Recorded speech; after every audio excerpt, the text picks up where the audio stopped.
And Yes. Thank you, Jen. We have other people that are also able to meet in person. We also have some units that are doing the hybrid, and we also have some units that are doing purely virtual. Right. So we're going to go ahead and mute you now, Maura, and we will bring you back on in just a few minutes.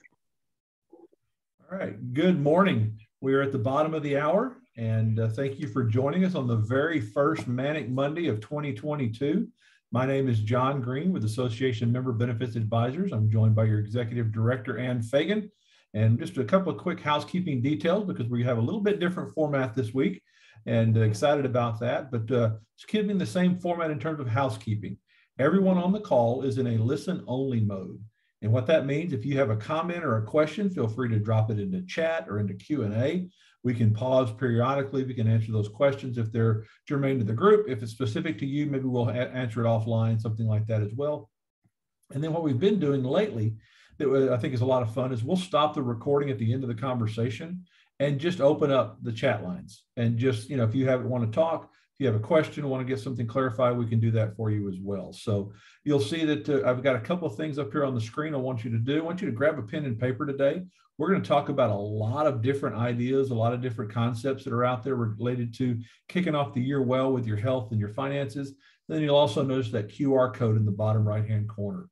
You can simply use your smartphone, open up your camera feature, hover over that QR code, and from there, it'll take you to a menu of things that you can talk about, and we can have someone contact you on that. So, Ann, how was your Christmas going into New Year's? We had a terrific year. Thank you. The weather down in Florida has been amazing. Probably the best December we've had in a very, very long time. So it was a lovely, lovely holiday season. Great, great. Well, I envy you. This was the first Christmas we haven't been down in Florida in many, many years. So it was, I seeing everybody's pictures down there. I missed being there. So I'm glad you had a great weather. We had 80 plus degrees for Christmas. We put on Hawaiian shirts and had our Christmas out on the patio and had a good time with our family. So hope everyone else did as well. So we've got someone on our screen that we don't normally see. Why don't you do some introductions for us and talk about what we're doing this year with recognizing some of our units. Okay, thank you, John. This is exciting because now we're getting the units more involved. And as you can see, it's not just going to be me and John on the screen going forward. We are doing what we're calling the units in a spotlight. Excuse me.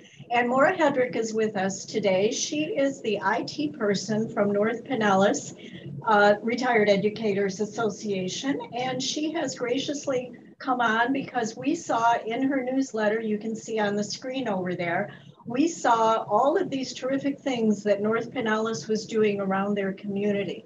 And they have a couple different things that Maura is going to talk about. We really want to do this to show other units things that are possible. And also we want to give the other units a chance, please just email me, to be a part of the webinars and have your members take advantage of this and also have them be able to just do a little bit of the pat on the back stuff that you so richly deserve. So I'm going to go ahead and turn it over to Maura, and John will be working with Maura as far as the direction we go. And thank you again, Maura, for stepping up with very little notice. So thank you. Oh, my pleasure. Thank you so much. And I'm in Clearwater, Florida, so I'm enjoying about 71-degree temperatures again this morning, so that's not so bad.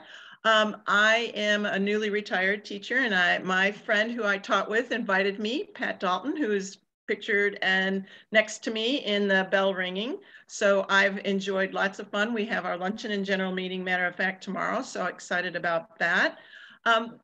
We've been doing bell ringing for Marie and I figured out about 5 years, and it's great. It's at a local Publix grocery store.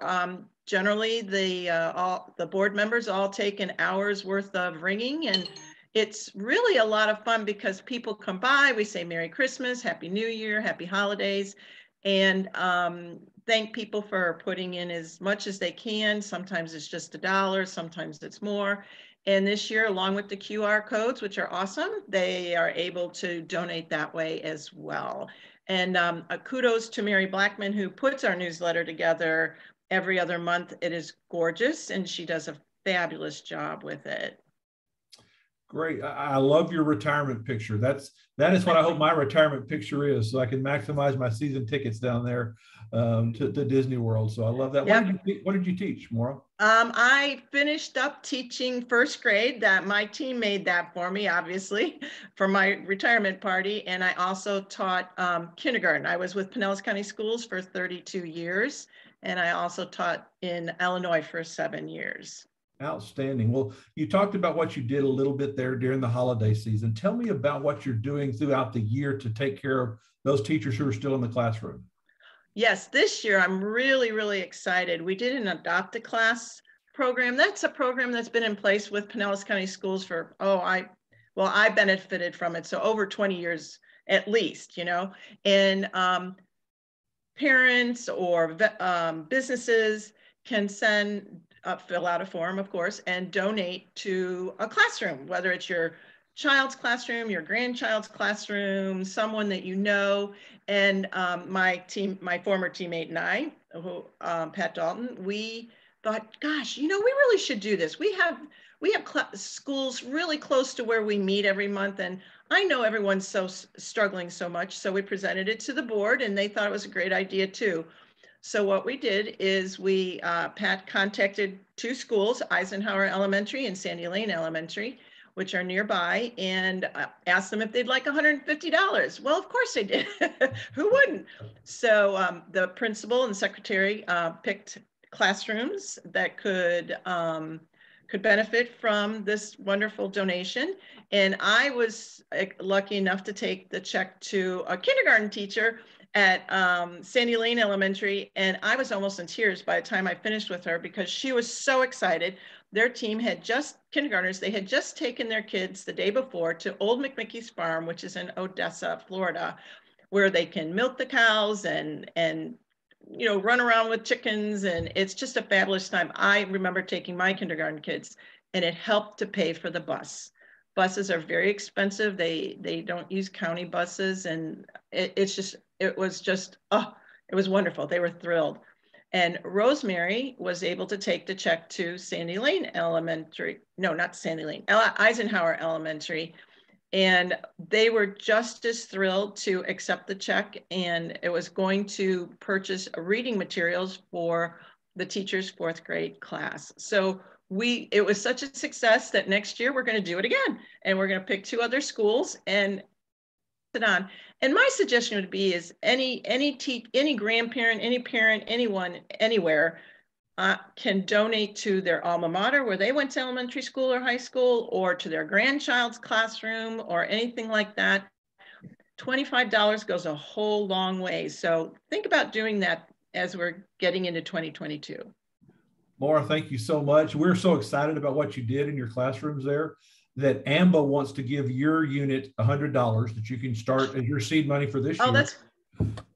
Thank you. That's awesome. You're very welcome. Like I said, just whenever Ann told me, relayed your story about being able to pay the buses for the kindergartners, that was pretty cool. So we want to, like I said, get you started off, and maybe you can adopt 3 classes this year or something. Oh, that would be fabulous. My treasurer, Marie Grime, would love that.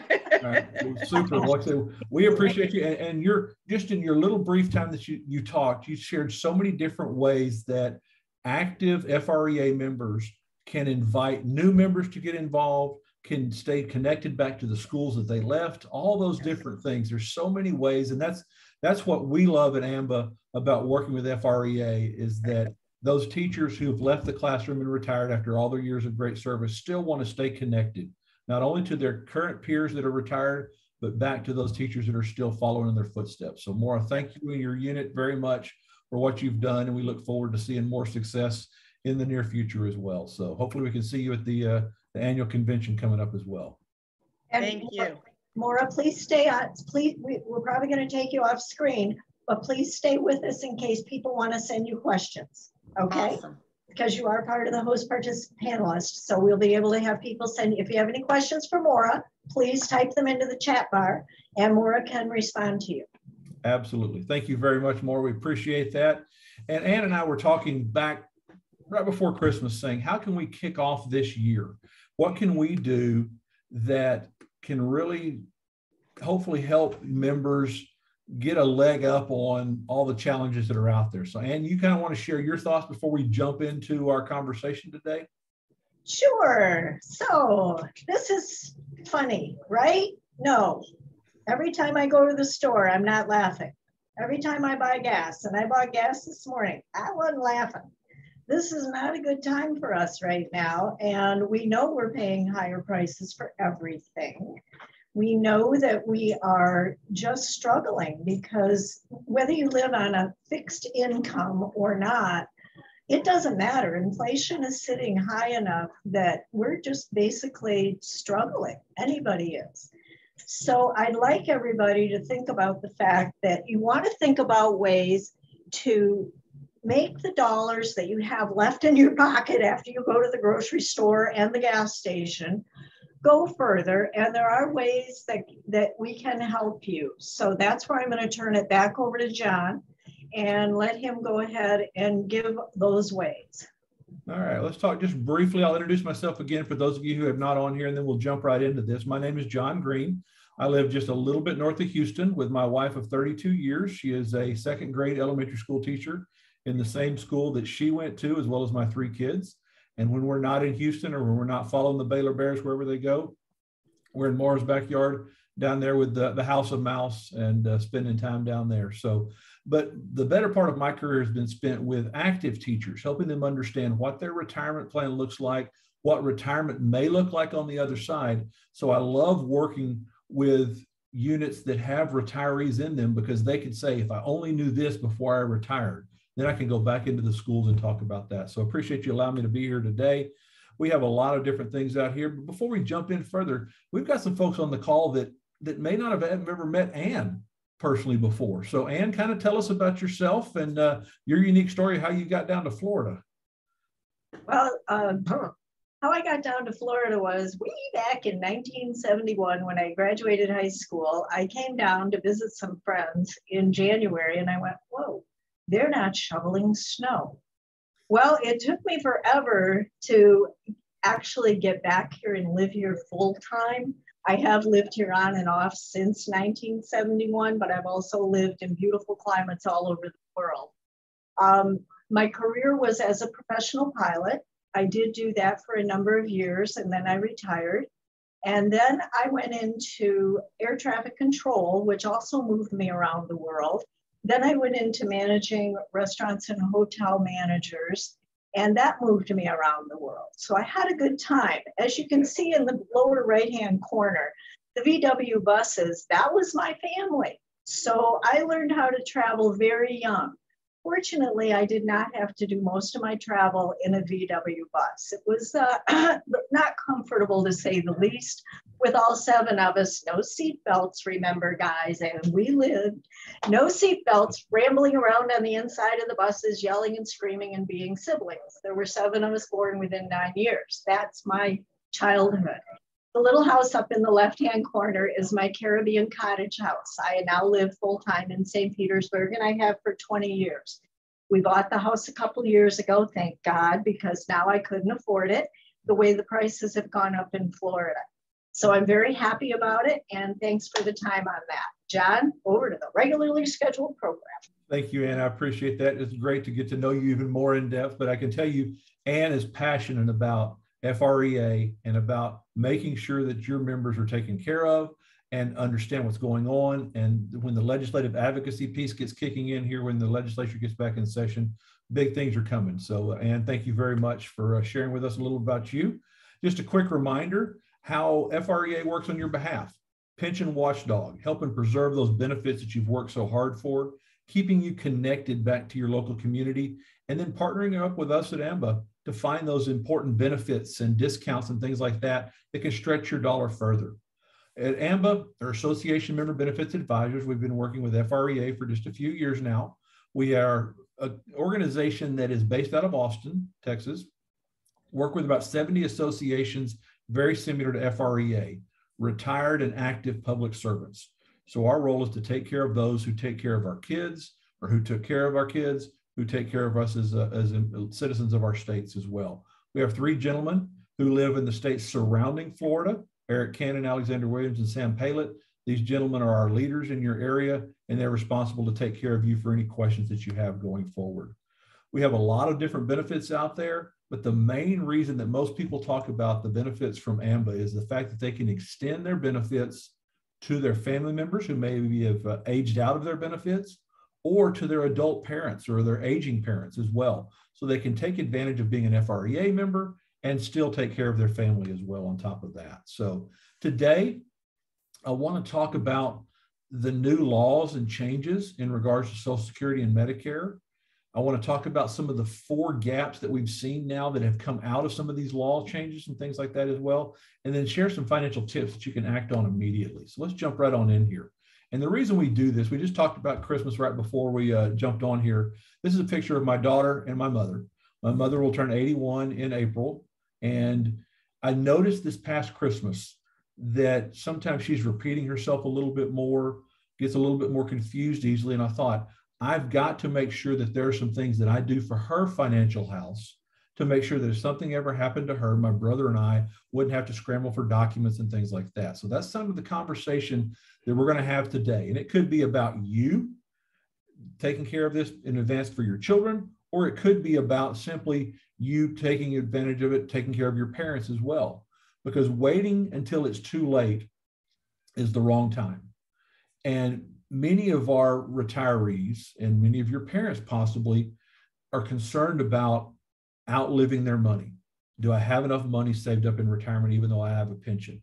Or they'll never be able to pay off existing debt. We talk so many number of retirees that have existing debt on homes, student loans, things like that, and they're concerned about medical bills. So we're going to talk as we roll through here about a wide variety of different changes so that you're familiar with what's going on here. This is the big one that just popped up first of the year. This is a new law that talks about surprise medical bills, or what's called balance billing. It was part of the 2020 COVID-19 bill that just went into effect. Really what it does, most people don't realize whenever they go to receive a procedure at a hospital, 90% of the people that you receive that procedure from are part of the network that you're participating in, whether it's Medicare, something like that. There, however, could be somebody, a radiologist, an ambulance, some part of that procedure that's not part of that network. And all of a sudden you get a bill that you weren't expecting. Well, that change is now effective January 1st. It says that out-of-network providers have to give you 72 hours notice prior to a procedure that they're out of network. What that does for you is it allows you to change, if necessary, your provider, but it also makes sure that you don't get surprised about a bill you thought was not going to be there. Now, this doesn't change any deductibles, co-pays, co-insurance clauses that are related to Medicare or the private insurance that you have. What it does do is it requires those providers and the insurance carrier to settle any disputes through a third party. It impacts air ambulance providers, but it doesn't impact ground ambulance providers. And right now, about 2/3 of all ground ambulance providers are not in a network.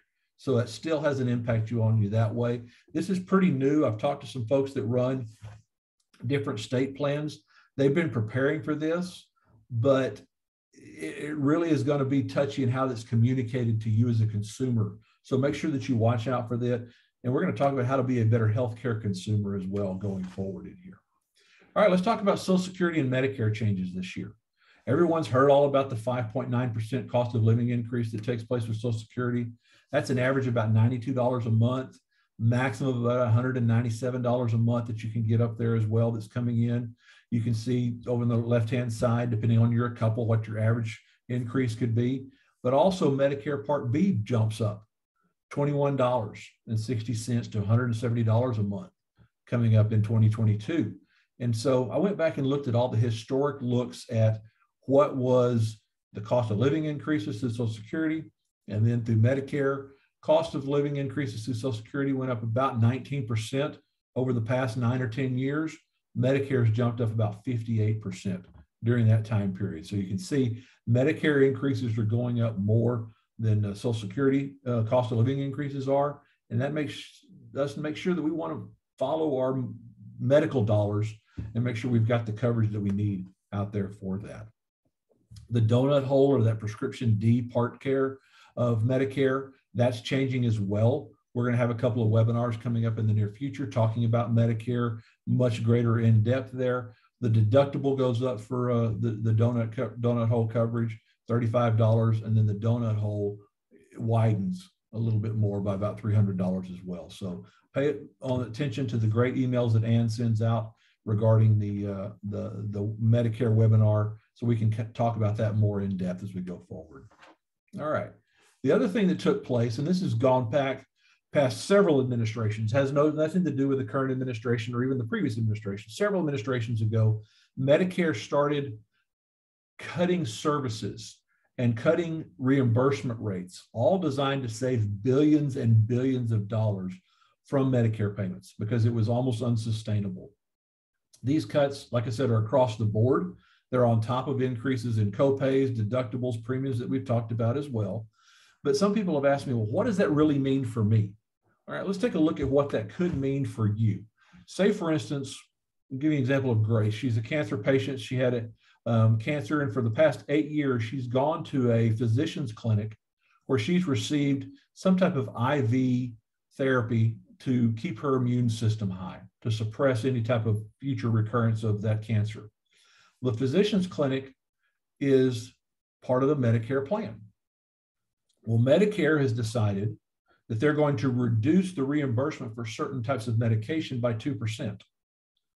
And all of a sudden that doctor says, I can no longer provide this medicine and this service at that reduced price. So they choose to no longer accept Medicare patients. So Grace has the decision, she's got to go to somewhere else, could be further away from where she lives, or it could be someplace that she's got to go to that's not as comforting and warm that she's been the past several years.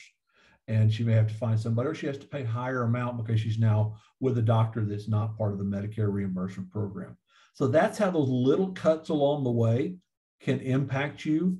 And I would encourage you to understand how those impacts and changes in Medicare are there for you. If you've got questions, the AMBA representatives can help you understand Medicare and how it can impact you as well. Something I want to make sure that you're aware of.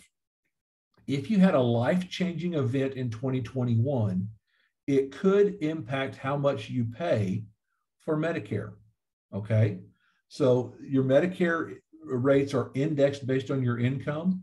So if you got married or divorced last year, had a spouse that passed away, if your second career, you stopped working altogether because of COVID or whatever reason, or maybe you lost your home due to a disaster. Say you had a second home that you were renting out and a hurricane blew through and you no longer have that rental income. If you will file an SSA 44, Medicare Income Related Monthly Adjusted Amount form, there's a chance that you can get your Medicare premiums reduced. Sometimes you don't think about this. So if you had a life-changing event, go out and look up SSA 44, apply for that now. That way you can get your Medicare premiums reduced this year and not wait until the following year when you do your taxes again. So I encourage you to do that. Just a little tip that can save you money, put money back in your pocket as well. I also highly encourage everyone on this call today to make sure you understand your plan, whether it's Medicare, whether it's private insurance through the school, through your spouse, wherever you get this from. Understand your copays, your deductibles, your co-insurance, and your maximum out of pocket, because those things will change even if the premiums don't change. Sometimes copays will go up $5. Deductibles will go a little bit more. Co-insurance will go up or will change a percentage of 10% or so, and that drives up your out-of-pocket maximums. That's ways that insurance companies will try to keep premiums lower by putting more of that burden back on you in your pocket. So at AMBA and with the help of FREA, we look at all these plans. We look at Medicare. We look at many of the state-offered plans. We look at many of the school district-offered plans, and we try to come up with ways that we see gaps and ways that you can be a better healthcare consumer. We talked about understanding your healthcare coverage. I'd encourage you to review your insurance every year, no matter when you sign up for it, no matter when you review that. Look at your perks and incentives. So many more of the plans today have different incentives to get you to do a colonoscopy or to get you to do a mammogram, things like that. Some way it could be the Silver Sneakers program, things to where you get some type of greatly reduced price or free pricing for healthcare plans, or the plan that I'm on, it gives me an email that says, if you'll do these certain things, we'll get you gift cards and things like that. that allow me, to live more healthy or to do more active lifestyle and get some perks around that as well. When you're shopping for your services, always ask for price transparency. Give you an example. My wife back, week before Thanksgiving, we had our first southern cold front. And you know what it's like in Florida when it drops from 85 degrees to 70 degrees. That's when the allergies trigger off, all that kind of stuff like that. So my wife's sinus infection, the first sinus infection of fall, came to our household. She called her doctor. Her doctor said, we're not going to see unless you get a COVID test, but you've got to do a teledoc visit. So my wife sets all this up knowing all she needs is just her antibiotics, that type of thing, prescription at Walgreens. She gets a bill for $200 for the teledoc, which told her basically is, by the time we can get you in, your sinus infection is going to be over with. We're not going to be able to see you. Very frustrating. If she would have shopped around, asked for what the price of that teledoc was before, she could have gone to the school clinic, that kind of stuff like that. So again, I encourage you, understand, look for price transparency, shop around for your services, and don't skip that preventive care. Oftentimes you might think because of COVID, I need to not be there in person. I encourage you, please go get those things taken care of. It can save you a lot of money in the long run, and it can really help you save on those gaps that we've found. So we've looked at it, like I mentioned, Medicare, and we've looked at private healthcare plans through the state, school districts, things like that. And we find that 4 major gaps are out there. There's not any coverage that we can find for most plans for any type of home health care, facility care, long-term care. There's about 40% coverage for cancer, heart, and stroke. And what I mean about that is about 60% of your expenses for your care after your first diagnosis of cancer, heart attack, or stroke are not covered by any type of insurance. We talked a little bit about ambulance transportation. Most of medical transport is not covered in network. There'll be a portion, and then you're responsible for the big bill after that. And then there's not really any coverage for any type of final expenses in the event of your passing out there. So those are some major gaps in your coverage that are out there from a medical perspective. But we're talking today also about ways to be financially healthy in 2022. We're going to talk a little bit about spending and hit on this just a little bit beforehand. I want to touch on insurance. And when I'm talking about insurance, I'm talking more about your home and auto insurance. And especially in Florida, I want to talk about home insurance as well. Planning and organizing, I'm going to spend a little bit of time on that, and I have a poll that I want to cover with you as well. And then I want to wrap it up with protecting your nest egg, because that is so important, especially in the time right now when the stock market is doing pretty well. What happens if it doesn't do well? So when it comes to budgeting items, I looked out there. There's so many different articles that you can find on ways to save money, but really it boils down to there's 3 big budget items: housing, transportation, and food. And so I want to introduce to you some new concepts that are out there. Some are a little bit old, some new terms. So if you hear these terms, you'll know what they mean, but just ways that you can save possibly on these 3 items. When it comes to our home, we talk about downsizing. I showed you a picture of my mother there before. She lives in the home that I grew up in. It's 40 plus years that she's lived there. And it's a 2-story house. The size is great for her, but I don't really like her having to go upstairs to change the thermostat.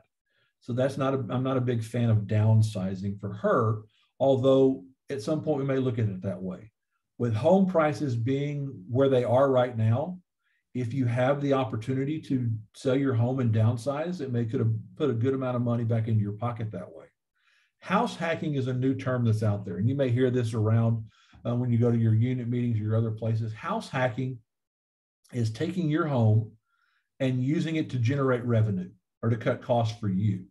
So in the case of my mom, she's got 3 bedrooms upstairs. She doesn't need those 3 bedrooms. Nobody else lives with her there.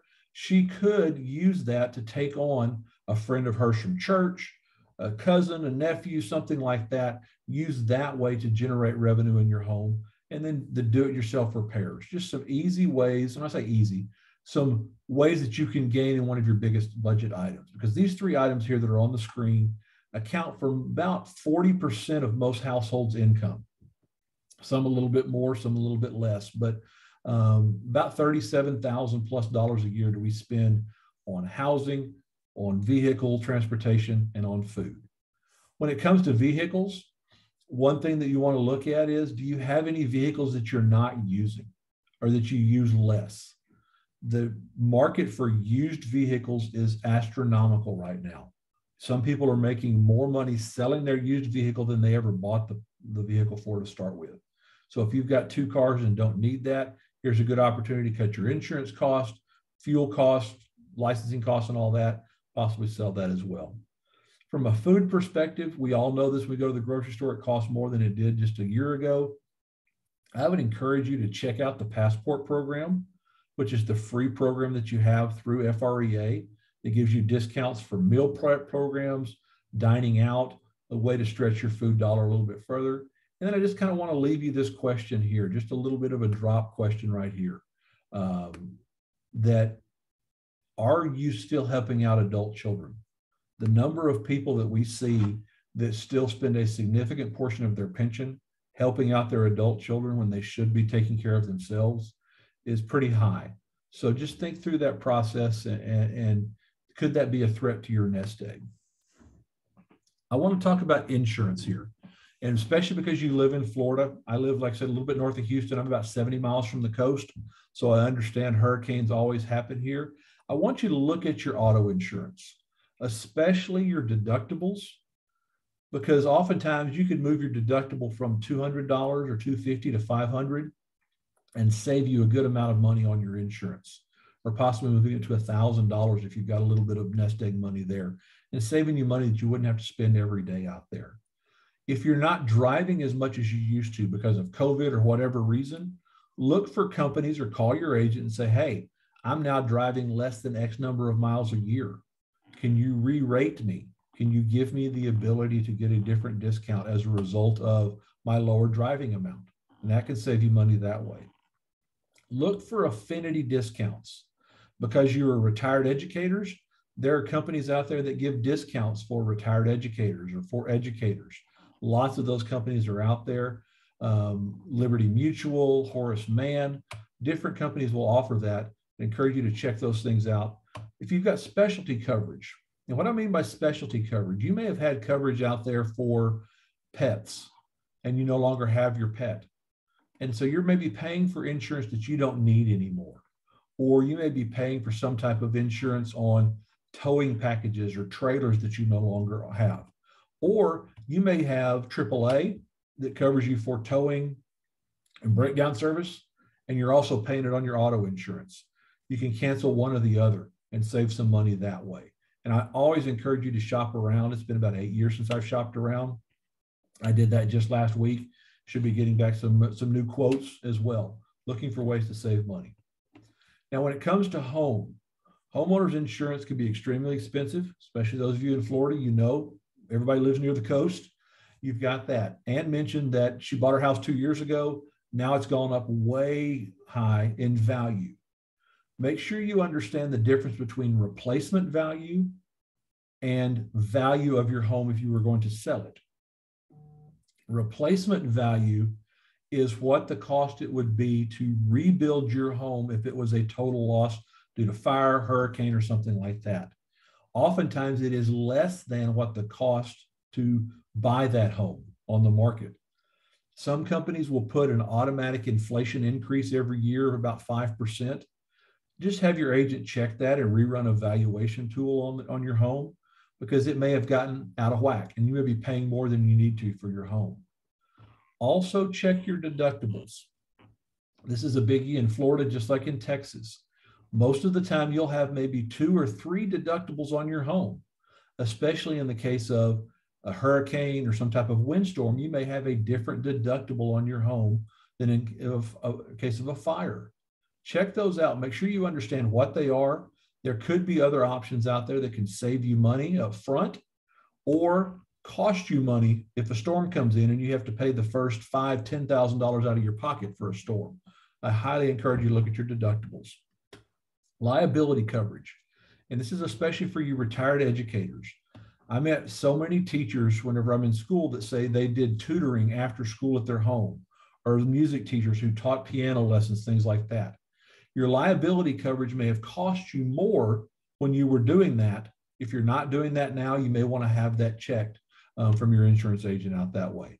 If you've done any major renovations, AC replacements, wiring, plumbing, there are often discounts for that. Last hurricane blew through, you got a new roof.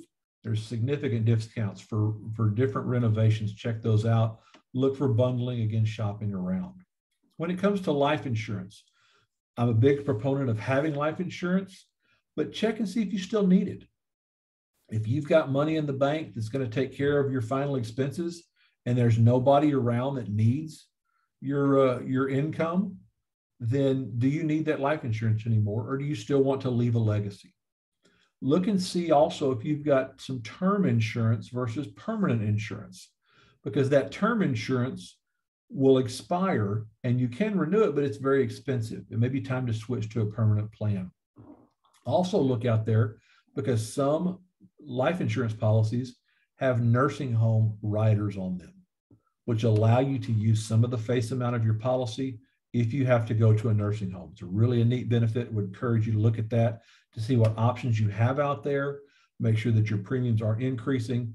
Make sure that you've got the right coverage for you as well. So there's a lot of money in insurance just on this page that you can take care of to take advantage of maybe saving money on your side of the house as well. All right, let's talk about an ICOD folder. And when I talk about an ICOD folder, I talk about this in two different ways because of those of us who live on the coast. It's in case of death. If something happens to me or something happens to my mother, here's all my documents here. Or it's in case of disaster. We have a plastic folder with copies of all of our important paperwork right by the phone, that whenever there's an evacuation order, we have to get out, we can just grab that folder. It's got everything that we need there. So I want to take a quick poll of those that are on the call today and ask you, do you have an ICOD folder? Because we're going to talk a little bit about what contents need to go into that. So feel free to answer that poll that's out there. We've got a mixed bag out here.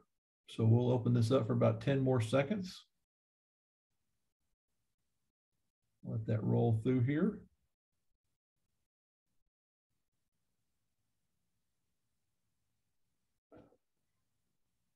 All right, last call. Okay, let's share those results out there. I'm very impressed. Usually when I do these conversations, we don't have as many people who have an ICOD folder. So I'm very impressed with this group out here, but still we've got about a 60-40 split that do and that don't. So let's talk about some of the components of the ICOD folder, because it's important. And this is my New Year's resolution. I'm not big on resolutions, but after spending Christmas with my mom, I'm going to see her 2 or 3 times a week anyway, we just sat down and said, Mom, here's a list of things I want you to start pulling together so that we can have conversations about it and know what's out there if something happens to her. There are about 9 different categories.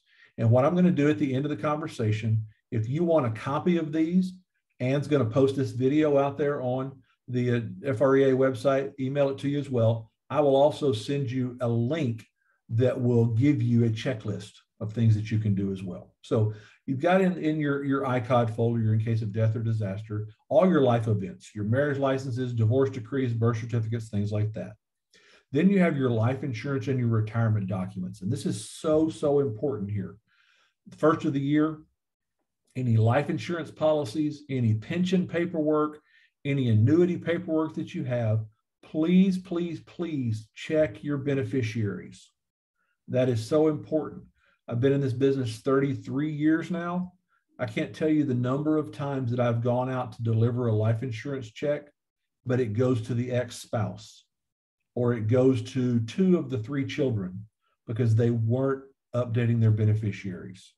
Please, please, please do that. So in your life insurance and retirement checklist, your life insurance, your pension documents, any type of annuity paperwork that you might have, and then especially your pension details. Some of you may have selected a certain type of payout on the pension. Make sure that's in that folder so that the person that's reading that folder says, okay, I can expect mom's pension to stop, mom's pension to stay the same way it goes because it's going to my dad, all the different ways that you want to do that. Make sure that is in there so that it's easy to transfer and understand that information. Put your banking information in there, especially now that we have so many online stuff. Put your password, your login stuff, your safety deposit boxes. Where are those? Where are the keys to those type of things? My father-in-law's dad passed away about 5 years ago, didn't have any life insurance, didn't have anything, but he had just an envelope full of safety deposit box keys. My father-in-law had to go around all across South Houston, going to banks saying, is this your key? Is this your key? He was shocked what he found in there, but it was really a pain in the neck to get to that point. So make sure you spell out what those things are, what's in there as well. All right, then you want to have your assets in there. If you've got any type of property deeds, your mortgage information, any land that's out there, any cemetery plots that you may have pre-purchased, things like that, timeshare ownership documents, all your car titles, anything related to your mutual funds, your 403B plans, 401ks, all those passwords, put that in there. Any type of savings bonds, government bonds, corporate bonds, things like that. And if there's any type of corporate ownership, you're part of a family business, have any type of little partnership, anything that needs to be dissolved or handled, put that in there as an asset. On the other side, liabilities. If you still have a mortgage out there, if you've taken out a reverse mortgage or a home equity loan, that needs to be in there because your family may be thinking they're going to do something with the house, but they have to do something different because of the reverse mortgage. Car loans, timeshares, personal loans, things like that as well. And then the monthly expenses, things that need to be cut off, utilities, insurance, rent, loans, memberships, subscriptions, all these things that just need to be stopped. Where can we put all those in one house there? And the last three things you want to put in there, all your social media and email accounts, cell phone numbers, things like that, that we need to cut those off. Ways that we can stop those, computer passwords, streaming services like your Netflix and things of that nature. Then your contact details. And this is where I really wanted my mom to work on this year. Who's her doctor? What pharmacy does she go to? What type of medication does she go to? Things like that take as well. Who her AMBA rep is, lawyers, ministers, accountants, financial people, all those people that I would need to contact if she became very ill and couldn't communicate or she passed away. All those things will make a difference for me or my granddaughter in having to, or my daughter to having to handle those things. So put those contact details in there. And then your essentials like your wills, your power of attorneys. Please have a strong medical power of attorney, financial power of attorney. We'll talk about that in just a moment. And really what I want to do with my mom is go through kind of what are her wishes? What does she want to do? She has a plot that she's purchased that's about 400 miles away back where she's from in North Texas. You know, does she still want to go there for her final place? You know, all that type of thing. How does she want her service to be handled in the way that she wants there? So that's something I'm looking forward to taking care of with her. Not always a great conversation, but I think it opens up a lot of things. Could be a great gift to give to your family, just to make sure that, hey, I've taken care of all these things. You don't have to worry about it. You can knock those things out there. So again, if you want that, we'll talk about that. And these are some things I'm going to ask my mom. Again, like I mentioned, this is the reason I'm doing this conversation with you today, is almost to point the finger back to me to say, you've got to take care of this with your mother. I want to make sure that I ask her these questions. You know, where are any of your estate planning documents, financial documents? She doesn't have much, but she's got the house. She's got a few things. She's got a couple of savings bonds, CDs, things like that.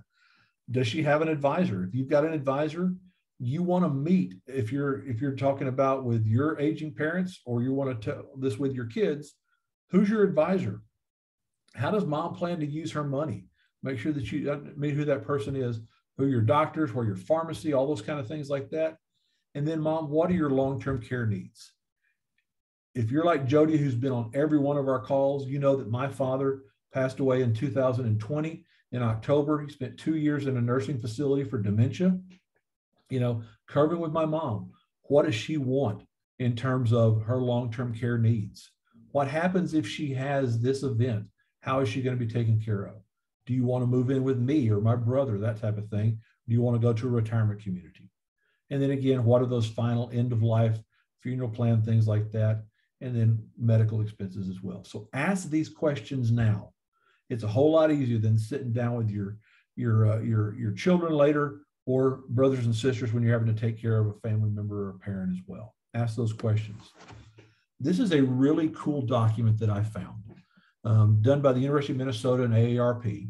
It's talking about how to think about your financial moves long before you ever need to, and how to get a trusted financial advocate. If you want a copy of this link, at the end, I'll show you how to email me. I'll send you this link out. It is really a neat document that can just walk you through the steps of how to get your house organized, how to have those conversations with your financial advocate. And when it says financial advocate, it doesn't necessarily mean a financial advisor that does stocks and bonds and mutual funds. It could be a son or a daughter. It could be a grandchild. It could be a best friend, somebody at church, whatever it is. That's going to be that person that says, this is what she wanted. This is how she wants it taken care of, even though she's still alive, that kind of stuff. So it walks you through those steps of, I don't want somebody to do it now, all the way to, how do I have somebody do it when I can no longer do it myself? A neat document. I'll send that to you to make sure that you've got that, because the best time to prepare for tomorrow is right now, today. And it's the challenge I've given to myself with my mother. All right, wrapping this up, the things that we also find about your nest egg is there are 5 main threats to your nest egg. One of them, whether it's you or your children, is taking care of elderly parents, an expense that could be out there. Death of a spouse without life insurance, boomerang children, those kids that move back home with you because you either got a great climate, a great house, or whatever it is, you're providing them a great lifestyle, a medical crisis, or overexposure to the stock market as you age. And I want to talk about number 5 real quickly here, because those of us on the call remember what it was like back in 2008 when the stock market crashed and went down about 50%. If any of us had to retire at that point, we just lost 50% of our retirement savings if we weren't in a pension. A lot of the pension plans lost a ton of money as well, had to build that back up. So as we age, we want to make sure that we protect more of our nest egg so that we don't have to worry about stock market valuations going up and down and gyrations and all that. And if I knew when the next stock market drop was going to happen, I'd be on an island in the Caribbean. You wouldn't see me on this call today. Nobody knows when that's going to happen. We all know that savings accounts are pretty low right now. We've had about a dozen bear markets since World War II that have dropped over 30%. We haven't had the last one since that October of 2007 rolling into 2008 time period. So not to say we're due for one, but again, the older we get, the less we need to have exposure to the stock market out there. And savings rates, you can't put it in a bank and stay ahead of inflation. Ann talked about that early on. You know, if you're making it best, you know, for a CD at 0.8%, you're still 5% plus behind every day in interest rates or in inflation. So it's hitting us pretty hard out there. There is an FREA endorsed wealth management solution that allows you to participate in market gains with no downside risk. I like it because it includes long-term care benefits as well in there. That's available to you only as FREA members are available to you as well. Because we have to prepare for more years of living. Doesn't matter how old we are on this call. Once you reach age 65, chances of you reaching age 65, then going on to 90 are that much greater, simply because of diagnoses are better, treatment's better, care's better, all those kind of things. So we've got to prepare to live for a pretty good long period of time. And making sure that we've got those finances there is important. And that's part of what FREA does, AARP does, and AMBA does on your behalf to make sure you understand that as well. So just a couple of reminders here as we wrap it up. We've got a dental vision conversation on the 24th, probably the most popular benefit that's offered to FREA members. What I'm really excited about, we've got a special speaker coming in to talk about aging in place on Valentine's Day. How to stay home, stay safe, but live where you want to live, not have to be placed somewhere else. Then we're going to talk about the basics of Medicare. Then we'll kick off March talking about all those emergency transportation issues in Florida and all about long-term care to wrap up the first quarter out there. So make sure you sign up. It's a free event. Make sure you tell members of your unit. Maybe you could be a featured unit like Mara's unit was, and talk about that. And are there any upcoming events, legislative days coming up pretty soon? Make sure you unmute.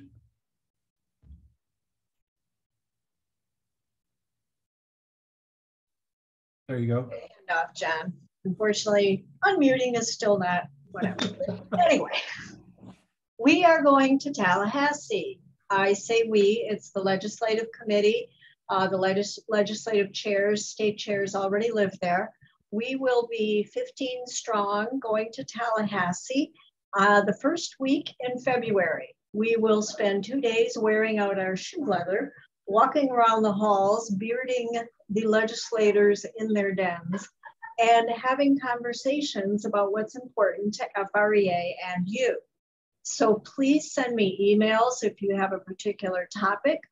If you have a legislator you'd like us to try to get in to see, we do have committee chairs from every district in the state. Miami area, Broward, and Palm Beach has 3 because y'all got so many people down there. And so we also have 2 in District 8, which is the Orlando area because y'all have so many people over there.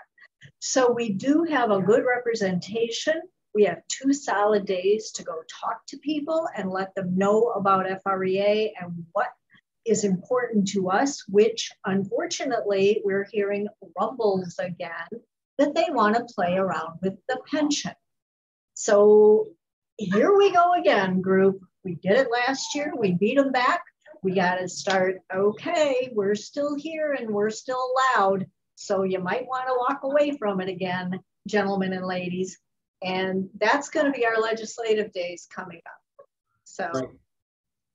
Thank you very much, Ann. Looking forward to that. Again, keep those communication lines open. Let Ann know what's on your mind. I've noticed this across the country because the stock market did so well last year. Pension numbers, funds are way up. Well, that's all new money that legislators like to play with. And so let's make sure that we are strong as membership, telling people that are close to retirement, you need to become a member of FREA now, that kind of stuff. Oh. Anybody ever remember Welcome Back, Cotter and Horseshack? We are now 10,000 plus strong. Hey! We passed the milestone at the end of December, and we're not releasing the name yet, but we will be. Of the 10,000th member, they were a unit member. So we are now well above 10,000, but we are going to be releasing the name of that person if they wish us to. So I just want to throw that out there. And that's, go ahead, John, because I want to tell you that makes us strong, guys. Now we can go up there and say we're 10,000 plus. Absolutely. We're not almost 10. Yeah, so. Yeah, and that 10,000, a lot of that because people tell each other about FREA and what the work is going on that they're doing on your behalf. Always want to remind you, take advantage, especially New Year, of getting healthy, getting fit. There's so many different discounts out on the Passport program, Smile Direct, Calm app, vitamins, workout facilities, hearing aids, all kind of stuff like that. Take advantage of that. Make sure that you've got that in your wheelhouse. If you need to understand Passport program, we'll let you know about that. As I mentioned, tell a friend, tell a coworker, former coworker. Maura said it perfectly. She was introduced to FREA because of somebody that she worked with. We can't get to 10,000. We can't get to 15,000 unless you tell people about FREA. Tell those people that you worked with out there as well. So I'm going to stop the recording here, give you all of this contact information because we've had people ask